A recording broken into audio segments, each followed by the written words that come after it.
美国众议院的前议长麦卡锡宣布，在今年底的时节，伊要以新的方式来继续替美国服务。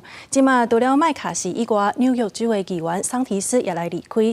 即个共和党明年伫国会敢会当继续占到多数的优势？即马现主时看起来是真紧张。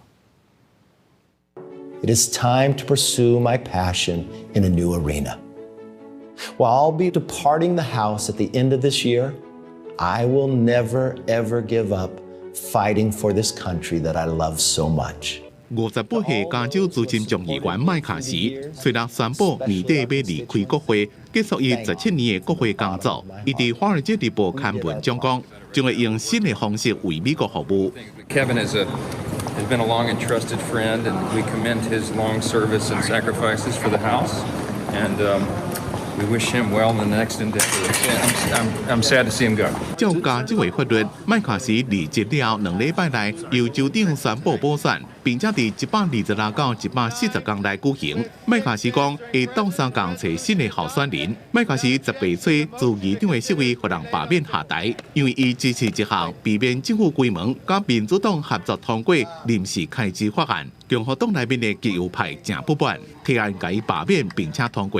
真侪美国众议院234年来第一位被罢免的议长，伊少年时阵是一间卖食店的店长。2007年第一遍进入国会，伫咧众议院党内领导阶层一直爬起来。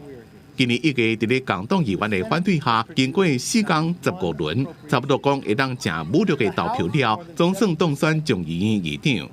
这位也是美国总统第2顺位的继任者，伊帮助共和党伫2022年掌握众议院多数席位，议长案本来会当正紧就通过。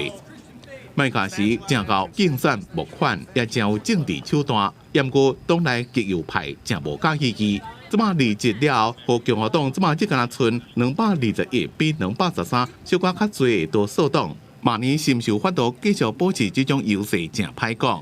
尤其国会即马正全力伫咧避免政府在明年1月中的部分无法度运作。公司新闻黄文玲编辑。